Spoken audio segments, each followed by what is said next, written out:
Eu presenciei numa operação de vendas uma das coisas mais antiéticas que eu já vi, que só prejudica quem faz. Até hoje eu não entendi muito bem por que a pessoa fez aquilo. O cliente ele queria fazer uma reunião com a cara do negócio, o rosto do negócio, o expert do negócio. E o SDR que ligou para aquele cliente, ele precisava marcar com outro closer, que não era o expert do negócio, porque o expert não faria call naquele nível de faturamento. E aí na hora que o SDR foi falar, ele falou que a agenda do expert estava corrida.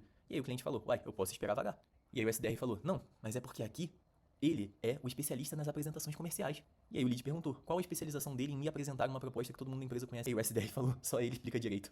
E aí o lead achou esquisito e cancelou a reunião. O resultado foi um lead perdido por uma incompetência básica e uma coisa que até hoje eu não entendi muito bem por que foi feito. E o problema disso tudo é mais conceitual. A maioria das pessoas que formulam equipes de vendas começam a contratar fazendo o foco ser na venda. Só que não numa venda consultiva, numa forma de você facilitar a decisão da outra pessoa em comprar aquilo que ela já quer comprar, mas numa venda forçada, aquela venda que você empurra. E aí ele acredita que a venda é empurrar alguma coisa para alguém que não quer inicialmente, e aí para isso ele usa a mentira como uma alavanca de tentar forçar isso de forma mais rápida. Só que o maior problema disso é que o lead qualificado ele não gosta de ser enganado. Ele gosta de ter o seu processo facilitado. Uma mentira, ela gera uma incongruência. O cliente que não é burro nem nada percebe, desconfia e sai fora. E aí você, meus parabéns, SDR acabou de criar uma objeção onde nem existia objeção. No final das contas, aquele SDR só conseguia agendar com leads ruins. E ali eu fui entender, o problema não estava no closer, o problema não estava na frequência de marcação de calls dele, estava no processo, porque ele não conseguia manter a congruência com leads qualificados. O lead qualificado achava meio tosco e abandonava aquilo dali. E o desqualificado, que não tinha nada, achava super incrível aquele monte de mentira, nem conseguia perceber a incongruência daquilo e ia pra call com o closer. A partir do momento que a gente reestruturou aquela equipe comercial e começou a tirar o foco de é só vender, é só empurrar produto, e começou a levar o foco para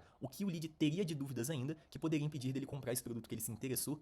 E aí o processo começou a ser achar essas dúvidas e explicar para ele, matando esses medos, o que a gente tinha de solução de fato. Aí sim, aquela equipe comercial começou a agendar com leads qualificados. Então muitas das vezes o seu negócio ele não está prosperando e você acredita que o problema ele esteja na captação, na aquisição, mas muitas das vezes ele pode ser um problema não sistemático, porém literalmente pontual. E aí você precisa olhar de forma sistemática para que você identifique isso. Nesse caso, obviamente não era um problema só pontual, era um problema sistemático, só que era um problema pontual desse SDR. O problema sistemático era porque aquele empresário, aquele mentor que eu estava consultando, ele criou a equipe comercial dele com base em um script que ele tinha comprado por R$19,90 no Instagram, e não com base no que de fato ele tem de produto e como externalizar aquela essência para quem tá querendo comprar dele. E é muito ruim quando você tem um vendedor que ao invés de focar no que o lead tá falando, no que o lead precisa ouvir, ele foca simplesmente naquilo que ele precisa falar e mal pensa sobre o que ele precisa falar de fato. Se você é vendedor e você precisa mentir para convencer alguém, o problema ele não tá na qualificação do lead, ele não tá no processo de vendas, ele tá na sua falta de argumentação e na sua falta de conhecimento sobre o produto para levar o lead para chamada sem que você precise mentir para ele sobre isso. Se você não consegue hoje explicar que a sua solução faz sentido sem ficar inventando mentira ou desculpa, muito possivelmente você precisa dar um passo para trás e olhar de novo para sua solução.